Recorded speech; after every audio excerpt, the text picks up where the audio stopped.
जिन वाणी सदा जयवंत हो, श्रवण संग सदा अविचल मंगल हो। मुक्ति को प्राप्त श्रमण भगवान महावीर स्वामी, उनकी परम पावन कल्याणी भागवती वाणी वाचक प्रमुख श्री इंदर भूति गौतम आदि गणधर भगवंत, युग प्रधानाचार्य परम पूज्य श्री सुधर्मा स्वामी जी महाराज, उनकी परम पावन पाठ परंपरा, वर्तमान आचार्य ध्यान योगी परम पूज्य श्री शिव मुनि जी महाराज एवं गुरुजन सबके पावन चरण सोजों में मेरा अनंत अनंत बार वंदना नमस्कार।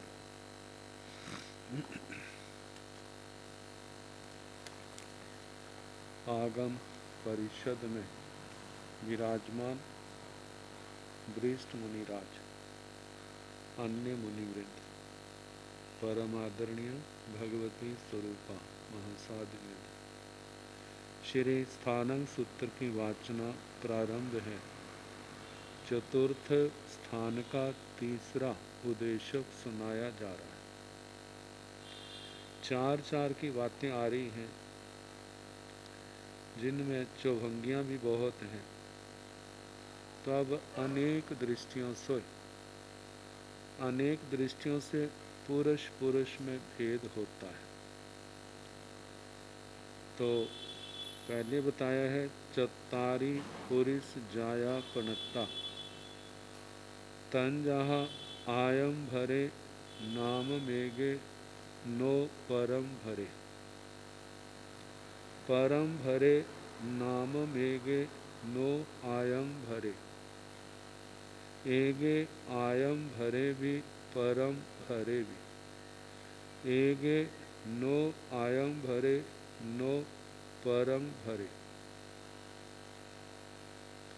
तो बताया है चत्तारी पुरुष जाया पणत्ता, चार प्रकार के पुरुष होते हैं, चार प्रकार के व्यक्ति। जहाँ पर लौकिक दृष्टि से भी कहा है और लोकोत्तर दृष्टि से भी कहा है।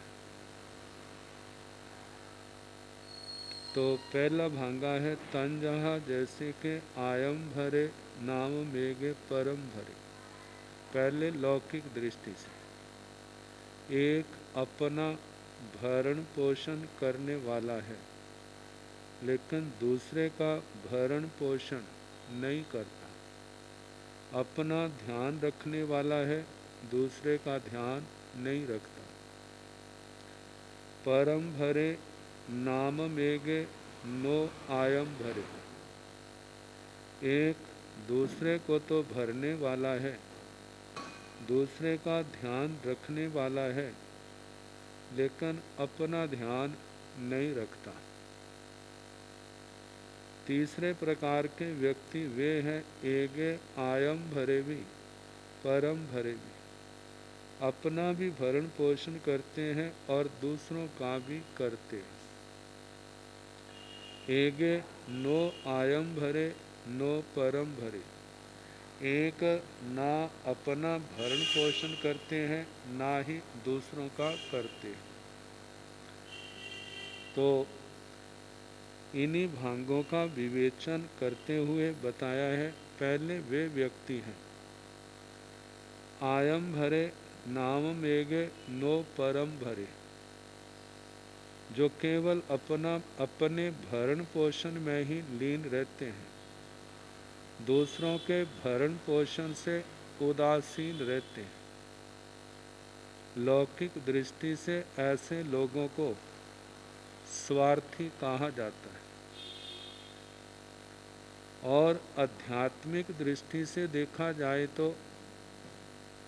आयम भरे नाव मेगे नो परम भरे, वे महासाधक जिन्होंने जिन कल्प को स्वीकार किया है, एकल विहार प्रतिमा होने के कारण केवल अपनी आत्मा का ध्यान रख रहे, संयम तप की, धर्म ध्यान की उत्कृष्ट ऊंचाइयों का, साधना के शिखरों का स्पर्श कर रहे, संसार के अंदर क्या हो रहा है इसकी और उनका कोई ध्यान नहीं है।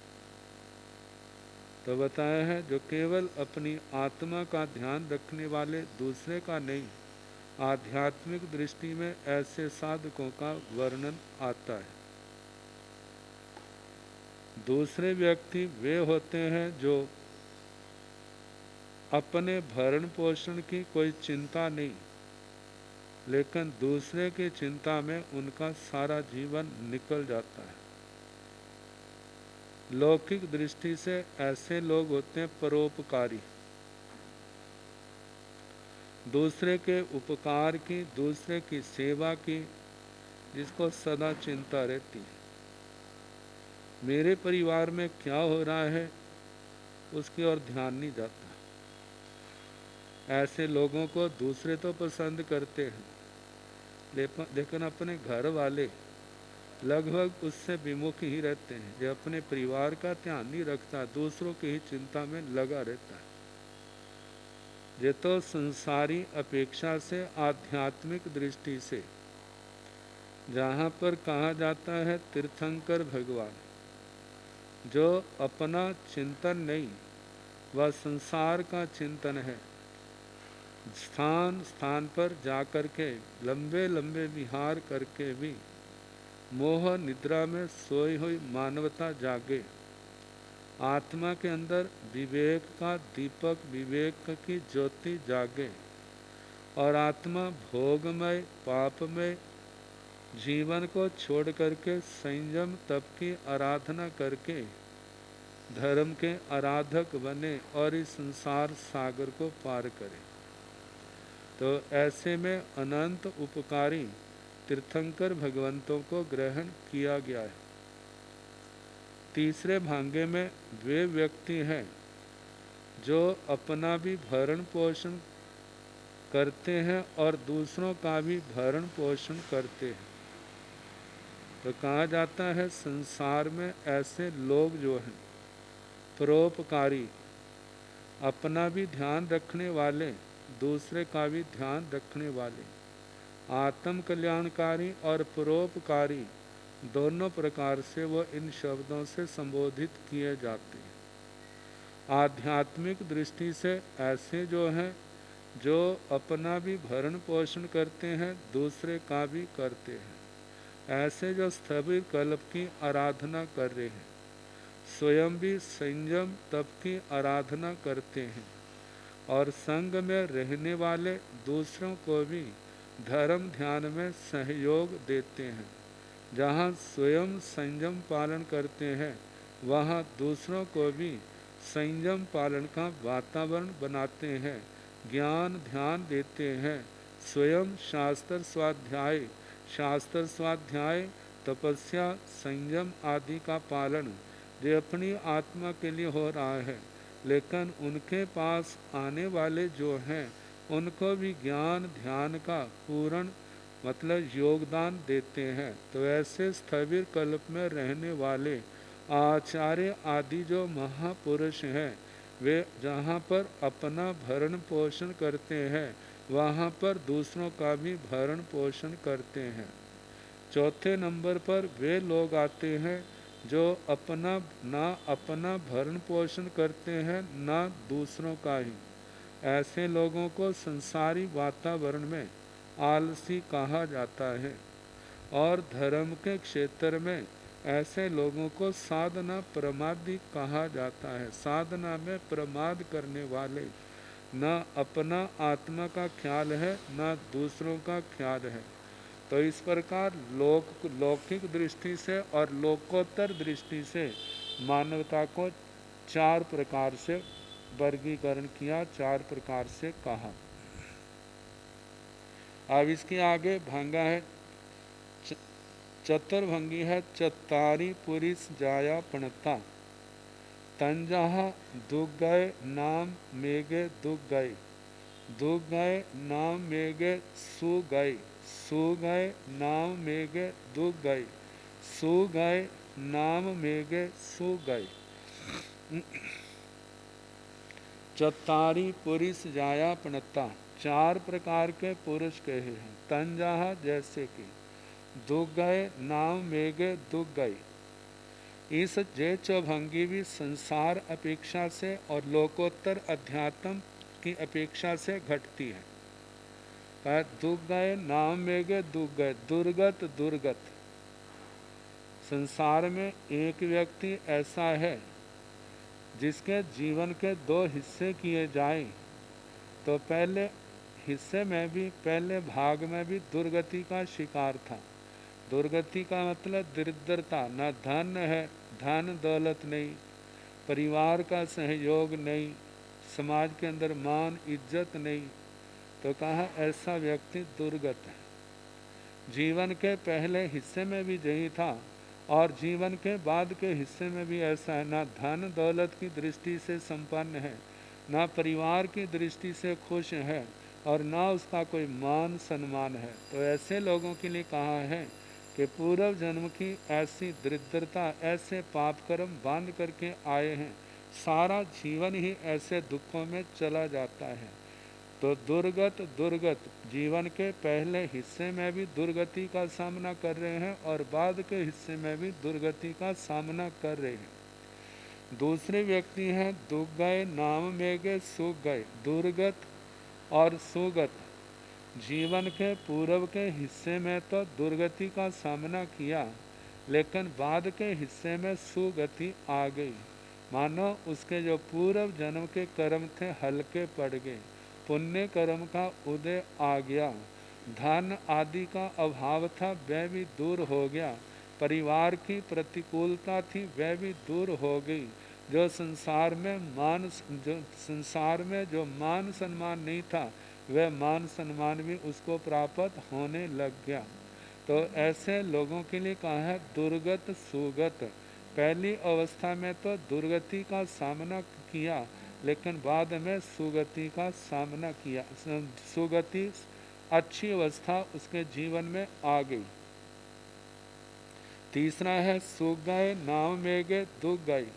तीसरे प्रकार के वे लोग हैं पूर्व जन्म के अच्छे पुण्य के उदय से बचपन जवानी पूर्व का हिस्सा जीवन का बड़ा अच्छा व्यतीत हुआ, धन आदि की कोई कमी नहीं थी, माता पिता परिवार के प्यार में कोई कमी नहीं थी, परिवार भी अच्छा था और उसके बाद संसार के अंदर मान सम्मान भी बहुत था। लेकिन जब जीवन का आधा हिस्सा निकल गया है तो उसकी अवस्था, वो पुण्य कर्म जो उदय में था वह समाप्त हो गया। अब जितनी अनुकूलताएं थी सारी की सारी समाप्त हो गई, धन आदि का अभाव हो गया, व्यापार आदि से सब उजड़ गए, समाप्त हो गए, परिवार का प्यार था वह भी समाप्त हो गया और समाज में जो आदर मान सत्कार था वह भी समाप्त हो गया। तो ऐसे लोगों के लिए इस तीसरी चौभंगी का वर्णन किया, दुर्गत सुगत। पहले तो अच्छे थे लेकिन बाद में अच्छे नहीं रहे। और चौथा भंगा का है सूख गए नाव में गए सूख गए। एक ऐसे व्यक्ति है इतना प्रबल पुण्य है कि जीवन के पूर्व के हिस्से में भी सब प्रकार की संपन्नताएं थी और जीवन के दूसरे हिस्से में भी सब प्रकार की संपन्नता है, किसी प्रकार का अभाव नहीं है। तो कहा कि ऐसे लोग जो हैं सुगत सुगत, पहले भी सुगत थे और बाद में भी सुगत है। अब इसका आध्यात्मिक दृष्टि से भी साथ साथ में वर्णन किया जाता है। कहा जाता है पहले दुर्गत दुर्गत, ऐसे लोग हैं जीवन के पूर्व के हिस्से में भी धर्म का कोई बोध नहीं था, धर्म की आराधना नहीं थी, और जीवन के दूसरे हिस्से में भी वहाँ पर कोई धर्म की आराधना नहीं है। ना तो जीवन के पहले हिस्से में ज्ञान दर्शन चारित्र तप की प्राप्ति हुई और जिसके कारण जीवन कैसा है, भोगमय है, पापमय है, असंयममय है। और ऐसा होने के कारण ऐसे लोगों का धर्म की दृष्टि से वह दुर्गति में है और जीवन के दूसरे हिस्से में भी ज्ञान दर्शन चरित्र आदि की प्राप्ति नहीं हुई, गुरुओं का संयोग मिला नहीं, मिला है तो उसका लाभ उठाया नहीं, तो दूसरा जीवन भी भोग में, असंयम में, पापों में ही उसका व्यतीत हुआ है। तो इसलिए कहा है कि पहला भांगा ऐसे लोगों का है जो धर्म बोध से, धर्म आचरण से सारा जीवन वंचित रहे, तो वे हैं दुर्गत दुर्गत। और दूसरे भंग में आता है दुर्गत सुगत। पहले हिस्से में तो धर्म आदि की प्राप्ति नहीं हुई, लेकिन जीवन के दूसरे हिस्से में गुरुओं का सानिध्य मिला, भगवान की पावन वाणी सुनने को मिली, बड़ा अच्छा लगा, भगवान के प्रति, भगवान के धर्म के प्रति श्रद्धा भावना जाग गई, और पाप में, भोग में जीवन को छोड़ करके यथाशक्ति धर्म की आराधना करने लग पड़े। तो जब धर्म आराधना में सब ठीक हो गया तो ऐसे लोगों के लिए दुर्गत सुगत कहा है। पहले जीवन में धर्म का अभाव है और दूसरे हिस्से में धर्म से संपन्नता है। और तीसरा ऐसा है सुगत दुर्गत। पूर्व जन्म तो धर्म के अंदर गया है, धर्म आराधना में गया, जीवन का पूर्व का हिस्सा, लेकिन बाद में कोई ऐसा पाप का उदय आया, मोह का ऐसा उदय आया, ऐसा वातावरण पैदा हो गया, उसकी धर्म श्रद्धा खत्म हो गई, धर्म से विमुख हो गया। जहाँ जितना संयम तप की आराधना करता था, भोगों से विमुख रहता था, वो सब कुछ बदल गया।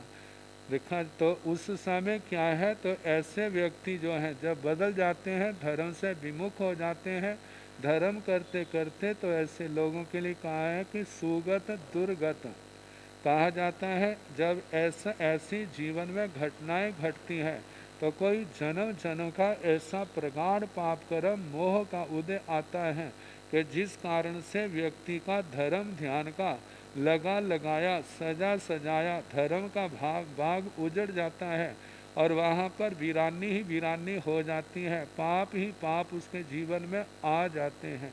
तो इस प्रकार ये तीसरा भांगा और चौथा भांगा ऐसा है जिनका जीवन का पूर्व का हिस्सा भी धर्म ध्यान में व्यतीत हुआ और उत्तर का हिस्सा भी धर्म ध्यान में व्यतीत हुआ। तो ये जो धर्म ध्यान को लेकर के जीवन कहाँ, ये श्रावक श्राविका की दृष्टि से भी हो सकता है और साधु साध्वी की दृष्टि से भी हो सकता है। तो कहा जाता है व्यक्ति ने पूर्व जन्म में जैसा धर्म का कर्मों का क्षोभम किया है धर्म आराधना के द्वारा, और उसी के अनुसार जीवन में उतार चढ़ाव व्यक्ति को देखने को मिल जाते हैं। तो इस प्रकार ये दूसरी चौभंगी हुई। अब इसके आगे तीसरी चौभंगी है चत्तारी पुरिस जाया पणत्ता। तंजह दु गए नाम मेगे दु बय, दु गए नाम मेगे सु वय, सु गए नाम मेगे दु वय, सु गए नाम मेगे सु वय। चतारी पुरुष जाया पणता, चार प्रकार के पुरुष कहे। तंजह जैसे के दुख गए, नाम मेगे दुबई। दुख गए का मतलब दुर्गत, दुर्गति को प्राप्त, और दुबई जो है इसके छाया जो है दो छाया बनती है, एक दुर्व्यय और एक मतलब व्यय शब्द, व्यय शब्द है, एक तो व्यय इसकी छाया बनती है और एक बनता है व्रत। व्यय का मतलब खर्च करना संपत्ति का, और व्रत का मतलब पाप कर्मों का त्याग करना। तो दुर्व्रत दुर्व्यय और सुव्यय, दुर्व्यय और दुर्व्रत, सुव्यय और सुव्रत। तो इन शब्दों की जे छाया बनती है।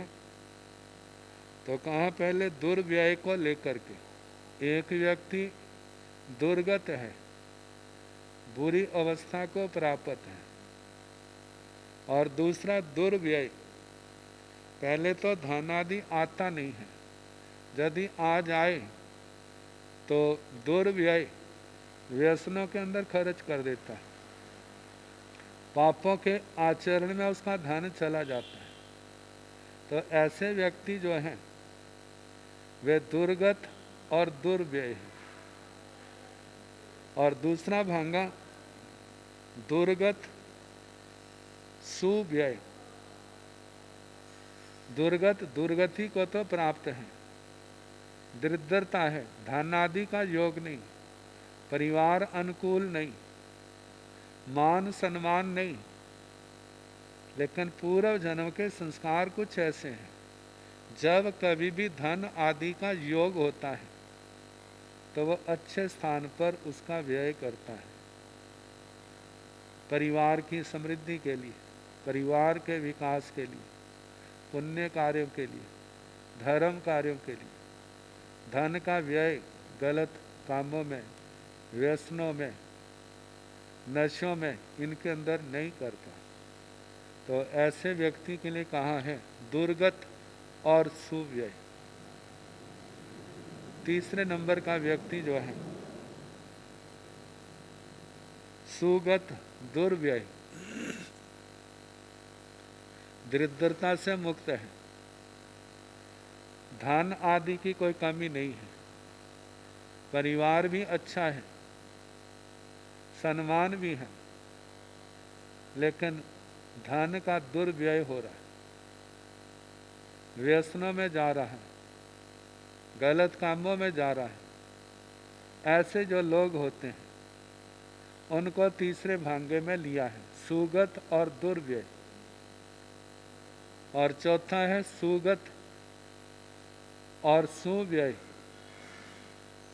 पूर्व जन्म की पुण्यवाणी से सब कुछ मिला है, बड़ा अच्छा जीवन जा रहा है, लेकिन धन का एक एक अंश उसका सुव्यय होता है, दुर्व्यय नहीं। अच्छे स्थान पर खर्च करता है, बुरे स्थान पर नहीं, पापों में व्यसनों में नहीं, परिवार के विकास के लिए, दूसरों के विकास के लिए, पुण्य कार्यों के लिए, धर्म कार्य में उनकी संपत्ति का व्यय होता है। तो ऐसे लोग जो हैं उनका समावेश चौथे भंग में होता है। आप व्रतों को लेकर के दुर्गय नामेगे दुर्भय, दुर्गत और दुर्व्रत। एक व्यक्ति दुर्गति दरिद्र अवस्था को तो प्राप्त है, लेकिन उसका जीवन भी अच्छा नहीं है, पापमय जीवन है। एक भी व्रत को उसने धारण नहीं किया जिसमें पाप का प्रत्याख्यान हो, जिसमें आत्मा का विकास हो, लेकिन गलत कार्यों के लिए आगे रहता है। ऐसे व्यक्तियों के लिए दुर्गत और दुर्व्रत इस भांगे के अंदर समावेश किया है। दूसरा है दुर्गत और सुव्रत। दुर्गति को तो प्राप्त है, जीवन में अभाव का सामना बहुत करना पड़ता है, मान सम्मान आदि नहीं है, लेकिन गुरुओं का संग मिला, प्रतिबोध हुआ, समझ आई, सोचा पूर्व जन्म में मैंने पाप कर्म किए हैं जिसके कारण से कोई अनुकूलता नहीं मिली, चलो पूर्व जन्म तो मेरे अब अधीन में नहीं है, वर्तमान जीवन अधीन में है, तो क्यों ना मैं अपने इस जीवन को सुधार करूं। और उसने पाप कर्मों का त्याग कर दिया, अच्छे अच्छे व्रतों को धारण कर लिया। वे व्रत श्रावक के भी हो सकते हैं, साधु जीवन के भी हो सकते हैं, ताकि श्रावक जीवन में धन आदि की वो कमी तो है, लेकिन श्रावक जीवन से आत्मा की शोभा बढ़ रही। साधु जीवन में देखा जाए तो जो ठीक है, उसके अंदर ऐसे गुण नहीं है जिसको हम कह सके व्याख्यान आदि का, विद्वता आदि का, तपस्या आदि का, जिसके कारण सेवा आदि के ये गुण तो नहीं है, ऐसी क्षमता नहीं है, लेकिन वो पाप कर्मों का त्याग कर चुका है, संयम का पालन कर रहा है, तो कहा जाता है दुर्गत सुव्रत। गृहस्थ अवस्था जल्दी समझ आती है, साधु जीवन में थोड़ा समझने में हो सकता समय लगे। तो गृहस्थ अवस्था का दुर्गत सुव्रत, दृढ़ अवस्था, लेकिन अच्छे अच्छे व्रतों का श्रावक वृत्ति का सम्यक प्रकार से पालन करता है। और तीसरा है सुगत और दुर्व्रत। धन आदि की दृष्टि से, समृद्धि की दृष्टि से बड़ा अच्छा है, लेकिन जीवन में अच्छे व्रत नहीं है। वो कमाई भोगों में जा रही है, धन दौलत भोगों में जा रहा है, पाप कर्मों में जा रहा है, नियम पचकान कोई नहीं है। इसलिए ऐसे लोगों को कहा कि सुगत और दुर्व्रत। चौथे नंबर में आते हैं सुगत और सुव्रत। पूर्व जन्म की पुण्यवाणी से सब कुछ है, लेकिन इसके साथ श्रावक वृत्ति अच्छे अच्छे व्रतों को धारण भी किया हुआ, जिसके कारण से उसका आने वाला समय भी क्या है, मंगलमय है। ऐसे जीवों को सुगत और सुव्रत के नाम से कहा है।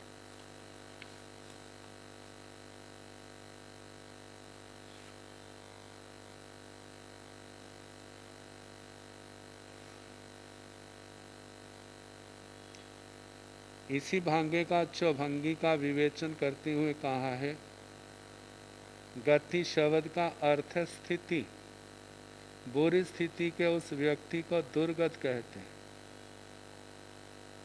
जो भौतिक वैभव और धार्मिक वैभव दोनों से ही वंचित है। तो वो क्या है, दुर्गत और दुर्व्रत।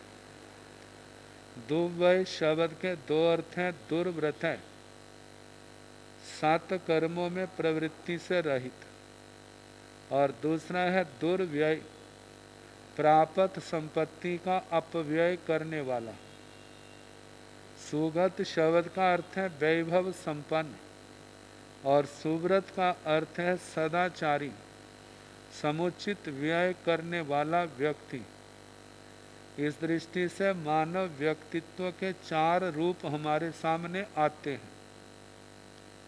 पहले वे व्यक्ति हैं जो धन वैभव से तो हीन है, साथ ही दुराचारी है, जो कुछ प्राप्त होता है उसका भी अपव्यय करने वाले हैं। आजकल का वह व्यसनी मजदूर वर्ग इसी श्रेणी में आता है, जो दिन भर में बड़ी मुश्किल से 4 पैसे कमाता है और शाम को बच्चों के मुख में रोटी न डाल करके जुए और शराब आदि में खो देता है। दूसरे प्रकार के वे व्यक्ति हैं जो दुर्गति अवस्था में जन्म लेकर भी सदाचार का पालन करते हैं, और जो कुछ कमाते हैं उसका समुचित व्यय भी करते हैं।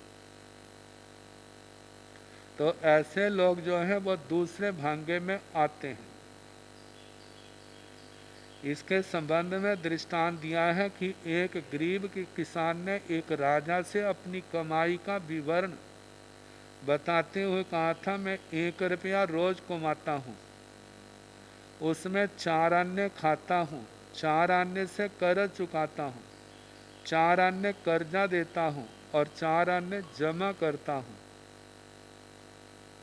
4 अन्य खाता हूँ, माता पिता को देता हूँ, बच्चों पर व्यय करता हूँ, धर्म में लगाता हूँ। जो पहले कहा 4 अन्य खाता हूँ वो अपना जीवन का खर्च है।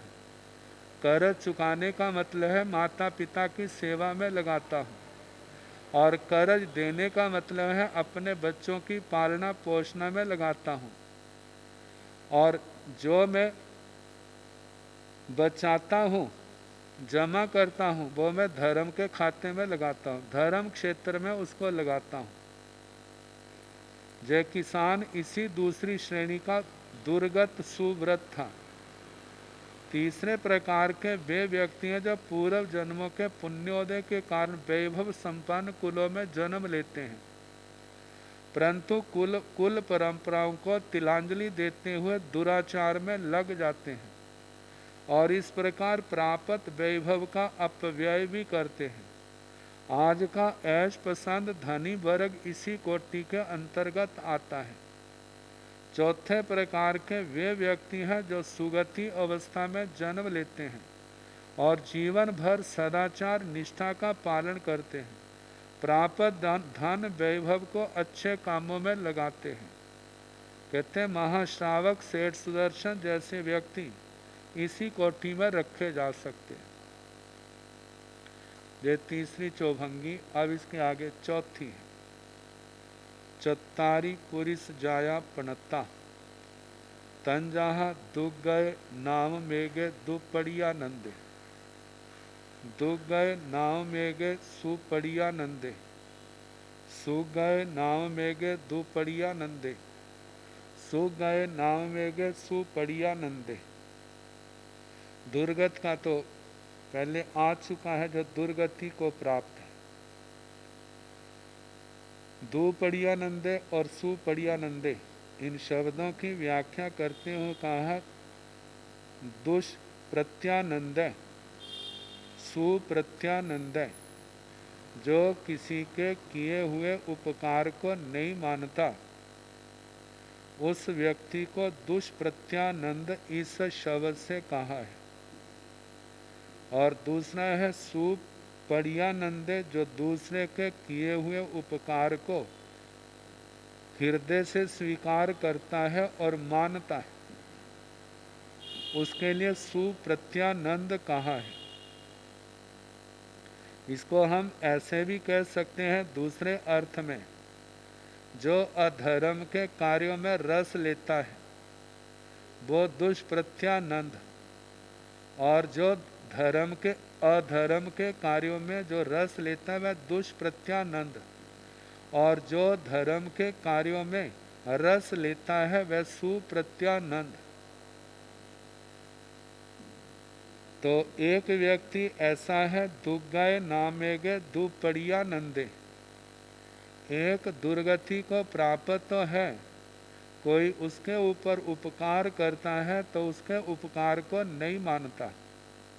एक व्यक्ति ऐसा है, दूसरा व्यक्ति ऐसा है दुग्गय नामेगे सुपड़ियानंदे, वह दुर्गति को तो प्राप्त है लेकिन पूर्व के संस्कार ऐसे हैं, यदि कोई उसके ऊपर उपकार करे तो हृदय से उसको स्वीकार करता है और आभार प्रकट करता है। आगे कहा है कि तीसरा कहा है सुग्गय नाम मेगे दुपड़ियानंदे, वह संपन्न तो है लेकिन कोई किसी समय उसके ऊपर उपकार करता है तो वह उसके उपकार को स्वीकार नहीं करता, उपकार का धन्यवाद नहीं करता, कृतज्ञता नहीं है। तो कहा जाता है ऐसे लोग, मतलब के उपकार अपना सहयोग देने वाले भी उनके प्रति भी ऐसे शब्दों का कह देते हैं इसको कुछ स्वार्थ होगा इसलिए इसने मेरे साथ ये काम किया है, मेरा ये काम किया, यदि स्वार्थ ना होता तो ये ना करता। और चौथे प्रकार के वे व्यक्ति हैं सुगय नामेगे सुपड़ियानंदे, किसी प्रकार की कमी नहीं है, संपन्न है। यदि कोई उनके ऊपर कोई उपकार करता है तो वह बड़े हृदय से बड़े स्नेह के साथ उसका स्वीकार करते हैं और उसके प्रति अपनी कृतज्ञता का भाव प्रकट करते हैं। तो ऐसे चौथे नंबर के व्यक्ति हैं। और दूसरी दृष्टि से कहा था दुर्गत दुष्प्रत्यानंद, दुर्गति को प्राप्त है और अधर्म कार्यों में आनंद मनाने वाले। और एक ऐसे हैं दुर्गति को प्राप्त है लेकिन सुप्रत्यानंद, उनको धर्म के कार्यों में तो रस आता है लेकिन पाप के कार्यों में रस नहीं आता। सुगय नामेगे दुपड़ियानंदे, धन आदि से संपन्न है, लेकिन उनको रस जो है पाप कर्मों के अंदर, भोगों के अंदर आता है। और चौथे नंबर के वे व्यक्ति हैं सुगते सुख गए नामेगे सुपड़िया नंदे। धन आदि से सब प्रकार से संपन्न है, लेकिन आनंद की अनुभूति उनको धर्म के कार्यों में, परोपकार के कार्यों में ही आती है। तो ऐसे लोग जो हैं वो चौथे भांगे में समाविष्ट होते हैं। तो इस प्रकार जो चौथे भांगे का वर्णन हुआ, वह चौथी चतुर्भंगी का वर्णन हुआ। अब इसके आगे पांचवी चतुर्भंगी, चतारी पुरिस जाया पणता तंजाहा दुगय नामेगे दुगई गामी। दुगय नामेगे सुगई गामी, सुगय नामेगे दुगई गामी, सुगय नामेगे सुगई गामी। कहा दुर्गत चतारी पुरुष जाया पणता, चार प्रकार के पुरुष कहे हैं तंजहा, जैसे के दुगय नामेगे दुगई गामी। धन आदि की दृष्टि से वो दुर्गति को प्राप्त है, लेकिन अगले जन्म की अपेक्षा से कहा है कि उसका जीवन अच्छा नहीं होने के कारण से, पाप प्रधान होने के कारण से इस भव को छोड़ करके वो जब जाएगा तो दुर्गति में जाने वाला है। दुर्गत है और दुर्गति को जाने वाला है। और दूसरे भांगे के मालिक हैं जो दुर्गत हैं लेकिन सुगति को जाने वाले हैं। चाहे इस समय अभावग्रस्त जीवन व्यतीत कर रहे हैं, लेकिन जीवन में बड़ी प्रामाणिकता है, निर्मलता है, कोई गलत काम नहीं करते, धर्म की आराधना करने वाले हैं, पाप कर्मों से कदम कदम के ऊपर बचने वाले हैं। ऐसे जीव जो हैं वो सुगति को जाने वाले हैं। तो ऐसे लोगों के लिए कहा कि दुर्गय नामेगे सुगई गामी, दुर्गत है लेकिन अच्छी गति को जाने वाले। तीसरे है सुगय नामेगे दुगई गामी, सुगत है, धन आदि की दृष्टि से किसी प्रकार की कमी नहीं है, सब प्रकार के वैभव से संपन्न है, लेकिन उनका आचार विचार अच्छा नहीं है, कर्म अच्छा नहीं है, ना होने के कारण से आगे जो है उनकी गति का अच्छा बंद नहीं हुआ, वो दुर्गति में जाने वाला है। और चौथे प्रकार के वे लोग हैं सुगय नामेगे सुगई गामी, सुगत है, सब प्रकार से संपन्न वैभव संपन्न जीवन है, लेकिन आगे जो उनका आचार बड़ा अच्छा है, विचार बड़े अच्छे हैं, कर्म बड़े अच्छे हैं। तो ऐसा उनके जीवन में कर्म में पवित्रता होने के कारण से अगले भव की आयु जो है अच्छी बांधी है, इसलिए वह सुगति को जाने वाले हैं। तो ऐसे लोग जो वैभव आदि से संपन्न है, लेकिन जीवन अच्छा होने के कारण से अगले भव में अच्छे स्थान पर जाएंगे, तो उनके लिए कहा है कि सुगय नामेगे सुगई गामी, सुगत हैं, अच्छी गति को प्राप्त हैं और भव पूर्ण करने के बाद भी अच्छी गति को जाने वाले हैं। छठी चतुर्भंगी, चतारी पुरुष जाया पणता तंजहा दुगय नामेगे दुगई गई, दुगय नामेगे सुगई गए, सुगय नामेगे दुगई गई, सुगय नामेगे सुगई गए। कहा चतारी पुरुष जाया पणता, चार प्रकार के पुरुष कहे हैं तंजहा, जैसे के दुगय नामेगे दुगई गई, जे अतीत काल की ओर चल पड़ते हैं। पूर्व जन्म में दुर्गत था और इस जन्म में दुर्गतिगत, दुर्गति को प्राप्त है। पूर्व जन्म में धर्म नहीं किया, अच्छे काम नहीं किए, इसलिए वो दुर्गति को प्राप्त हुआ। और एक ऐसे दुर्गय नाम में गए सुगई गई, एक दुर्गत और सुगतिगत, पूर्व जन्म में दुर्गति को प्राप्त था, दरिद्रता थी, कोई वैभव से संपन्न जीवन नहीं था, लेकिन उनका जीवन अच्छा था, प्रामाणिक था, नीति से नैतिक था, धर्म आराधना करने वाले थे, और उसके कारण से सुगतिगत, इस जन्म में सुगति को प्राप्त हुए। तीसरे प्रकार के वे व्यक्ति हैं सुगय नामेगे दुगई गई, पूर्व जन्म तो बड़ा वैभव से संपन्न था, लेकिन कर्म अच्छा न होने के कारण, अच्छे विचार अच्छा आचार न होने के कारण वर्तमान में वह दुर्गति को प्राप्त है। और चौथा है सुगाय नामेगे सुगाई गाय। पूर्व जन्म में सुगति को प्राप्त थे और उनका जीवन भी बड़ा अच्छा था, धार्मिक था, प्रामाणिक था, नैतिक था, धर्म आराधना करने वाले, व्रतों को पालन करने वाले, और जिसके कारण से जब अब ये जन्म मिला है तो ये सुगति का है। सुगाइंग गाय मतलब सुगत थे और अब सुगति को प्राप्त है। तो इस प्रकार जो छठी चौभंगी का वर्णन हुआ। अब इसके आगे कहा है चत्तारी पुरुष जाया पणता तंजाहा तमे नामेगे तमे, तमे नामेगे जोई, जोई नामेगे तमे, जोई नामेगे जोई। तो जहाँ पर अज्ञान और ज्ञान को लेकर के ये चौभंगी कही है, द्रव्य अंधकार और द्रव्य प्रकाश,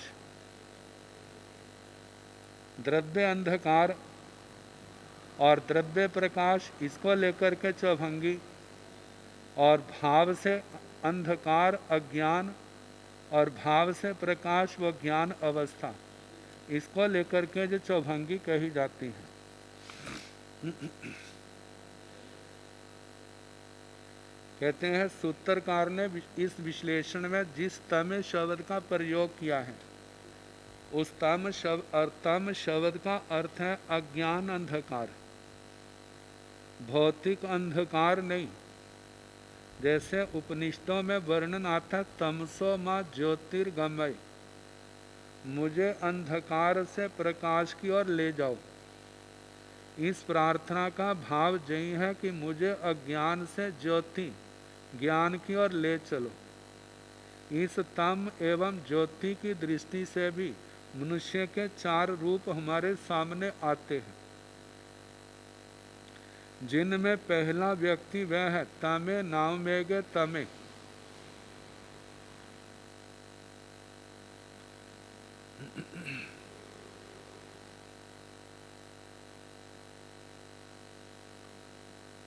पहला व्यक्ति वह है जो अज्ञानी है, विद्या विहीन है, मूढ़ है और अपना समस्त जीवन इसी मूढ़ता में ही व्यतीत कर देता है।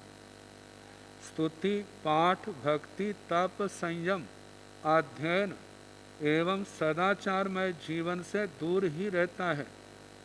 ऐसे लोगों के लिए भर्तृहरि के शब्द हैं, जेषाम न विद्या न तपो न दानम ज्ञानम न शीलम न गुणो न धर्मे ते मृत्यु लोके भुवि भार भूता मनुष्य रूपेण मृगाश्चरन्ति।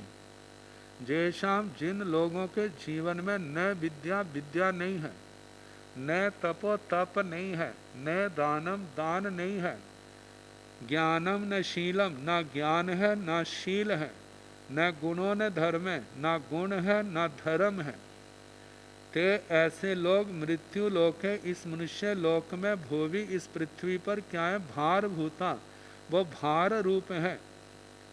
मनुष्य रूपेण मृगाश्चरन्ति, ऐसे लगता है वो मनुष्य के रूप में पशु मृग चर रहे। तो जो पहले भांग के व्यक्ति तमे नामेगे तमे, दूसरे भांगे में आते हैं तमे नामेगे जोई। दूसरे वे लोग होते हैं जो अज्ञानमय वातावरण में जन्म लेते हैं, परंतु जो 3 रत्नों के उपासक हैं, मोह ममता को जीतने वाले हैं, ज्ञान रूपी धन जिनके पास है, ऐसे गुरुओं की शरण में पहुंच करके उनकी सेवा शुश्रूषा से उत्पन्न पुण्य से अज्ञान को नष्ट कर ज्ञान मार्ग में प्रवृत्त हो जाते हैं। क्योंकि सूर्य के सन्मुख जाने पर प्रकाश प्राप्त होना स्वाभाविक है। गुरु सेवा से ज्ञानोपलब्धि भी अनिवार्य है। जब सच्चे हृदय से गुरुओं की उपासना कर रहे हैं और उनके प्रति पूर्ण रूप से बिना भाव सेवा भक्ति के भावना है, तो कहा जाता है ऐसी आत्मा को ज्ञान की उपलब्धि अवश्य में होगी। इसके संबंध में गीता के शब्द हैं, तद विद्धि प्रणिपातेन परिप्रश्नेन सेव्या उपदेक्ष्यन्ति ते ज्ञानम ज्ञानिन तत्वदर्शिन। कहा तद विद्धि, अब जे ज्ञान कैसे प्राप्त होगा इसको इस प्रकार जानो। प्रणिपातेन, प्रणिपात मतलब गुरुजनों के चरणों में श्रद्धा से नमना झुकना। परिप्रश्नेन उनसे प्रज्ञान के संबंध में प्रश्नोत्तर करना, जे कैसे है जे कैसे हैं। सेव्या उनकी सेवा का ध्यान रखना। कहा कि जब ऐसा है तो ज्ञानी ने तत्वदर्शी ने, जो तत्वदर्शी ज्ञानी है वो उस शरण में आए हुए शिष्य को उपदेक्ष्यन्ति ते ज्ञानम, वे ज्ञान का उपदेश देंगे, वे उसको तत्व ज्ञान देंगे, उसके जीवन में ज्ञान का प्रकाश उसके जीवन को ज्ञान के प्रकाश से भरेंगे। तो कहा जाता है तमे नामेगे जोई, मतलब जन्म तो ऐसे स्थान पर हुआ जहाँ पर ज्ञान का कोई प्रकाश नहीं था, लेकिन पूर्व जन्म के ऐसे संस्कार ऐसे ज्ञानी गुरुजनों की शरण में आ गया और आ करके उनकी सेवा में उनके प्रति समर्पित हो गया है। बिना भाव से उनकी सेवा करता है तो गुरुजन उन्होंने जो ज्ञान अपने गुरुओं से लिया है वह उसको अपना सुपात्र समझ करके वह ज्ञान उसको सिखा देते हैं। तो ऐसे तमे नामेगे जोई, जे दूसरे भांगे। और तीसरा जोई नामेगे तमे, तो कहा जाता है तीसरे वे व्यक्ति होते हैं जो ज्ञानवान कुलों में ज्ञानमय वातावरण में जन्म लेकर विद्या विनय संपन्न ज्ञानवान बन जाते हैं, परंतु फिर संसारिकता भौतिकता और भोग इच्छाओं से प्रेरित होकर ज्योति मार्ग से अंधकार की ओर बढ़ने लगते हैं। उन्हें ही व्यवहार में कहते हैं पढ़े लिखे मूर्ख। बाद में ज्ञानातिसारी, ज्ञान का अतिसार हो गया, अजीर्ण हो गया। तो ऐसे जो है जोई नामेगे तमे, अच्छे परिवार में जन्म लेकर के लेकिन पूर्व के पाप कर्म के उदय से वो भटक जाते हैं, धर्म से दूर हो जाते हैं, ज्ञान का प्रकाश समाप्त हो जाता है, मानव ज्ञान का दीपक बुझ जाता है और अज्ञान उनके चारों ओर घेर लेता है। जो पूर्व जन्म में ऐसा जो मौनी कर्म जो उन्होंने बांधा है निकाचित उदय में आया है, जिसके कारण से भटक गए। हम इसमें कह सकते हैं जो ज्ञाता धर्म कथा के 19वें अध्ययन में कंडरीका वर्णन आया है वो इसी के साथ घटता है। कितना अच्छे ढंग से पहले संयम पाला लेकिन कैसे वह भटक गए पाप के उदय से। चौथे है जोई नामेगे जोई,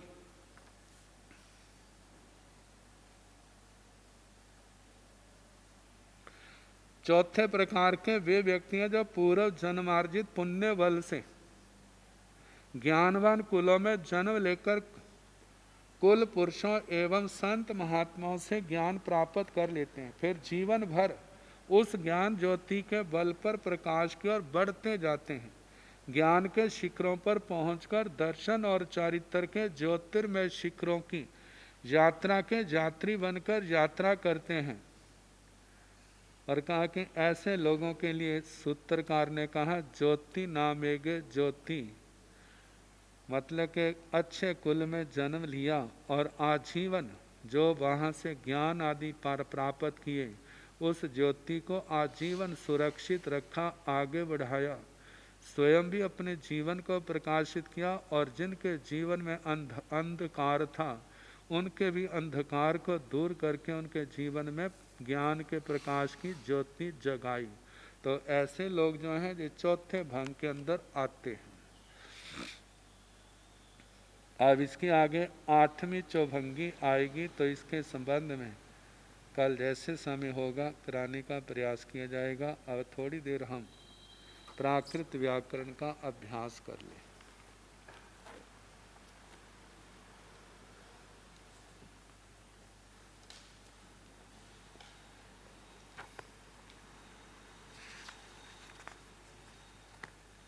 11वां अभ्यास जो चल रहा है, प्राकृत वाक्य और उनका हिंदी में अनुवाद।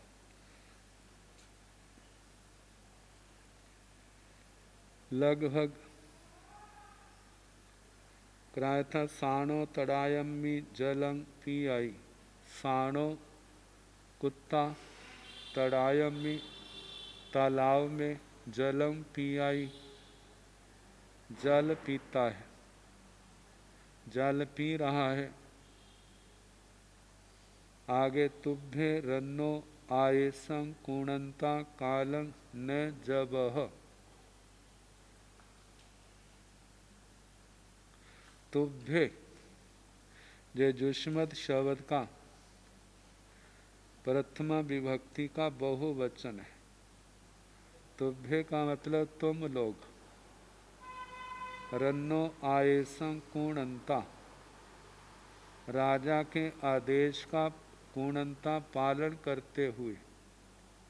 कालंग ने जब अपना समय व्यतीत नहीं करते हो, समय व्यतीत नहीं कर रहे, मतलब कह सकते हैं कि राजा के आदेश का पालन नहीं कर रहे। तो सेणियस रायस वैनाई सुणियुण मुनि वयाई, हे सेणिया अपना भी अनाहोसी। सेणियस रायस वयनाई, सेणियस रायस जो छठी विभक्ति के वचन है, एक वचन। तो एक वचन में डबल स जो चिन्ह है, अकारांत शब्द का श्रेणी राजा के वैनायिक वचनों को, वचन शब्द नपुंसक लिंग का है तो प्रथमा और द्वितीया के बहुवचन में आता है वैनायिक। तो ये द्वितीया का बहुवचन है क्योंकि वचनों को, कर्म का चिन्ह है को। तो श्रेणिक राजा के वचनों को सुणी ऊण, सुणी ऊण जिसका संस्कृत रूप बनता है श्रुतवा, सुन करके। मुनि वयाई, वो मुनि बोलते हैं अनाथी मुनि जी ने क्या कहा, हे श्रेणिया हे श्रेणिक अपना भी अनाहोसी, तुम तो स्वयं अनाथ हो, मेरे नाथ कैसे बन सकते। श्रेणियस रायस वयनाई सुणियुण, श्रेणिक राजा के वचनों को सुनकर मुनि वयाई मुनि कहते हैं, हे श्रेणिया हे श्रेणिक अपना भी अनाहोसी, तुम तो स्वयं अनाथ हो। तो हेठं थियस जनस मुद्धम्मी पव्याओ गावाणो पड़ंती। हेठं मतलब किसी निम्न स्थान पर, थियस जनस स्थित व्यक्ति के, कोई निम्न स्थान पर व्यक्ति खड़ा है और उस व्यक्ति के मुद्धम्मी मूर्धा भाग में सिर के ऊपर, पव्याओ पर्वत से गावाणो पड़ंती, गावाणो ग्राव, ग्रावन शब्द होता है तो इसका अन्न का लोप होकर अन्न के स्थान पर केवल आण आदेश हुआ, गावाण बन गया। तो ये गावाणो जो है ये प्रथमा विभक्ति का बहुवचन है। तो जब अन्न को अ होता है तो गाव और आगे नो प्रत्यय किया है और पूर्व के अ को दीर्घ कर दिया है। तो ऐसे प्रथमा के विभक्ति का प्रथमा का बहुवचन गावाणो रूप बना है। तो कहा पर्वत से गावाणो पत्थर पड़ंती, पड़ते हैं गिरते हैं। नीचे स्थित हेठं थियस जनस मुद्धम्मी, नीचे स्थित व्यक्ति के मूर्ध सिर पर पर्वत से पत्थर गिरते हैं, पाषाण गिरते हैं। नीरयम्मी गावम्मी समणो अच्छाई, नीरयम्मी गावम्मी।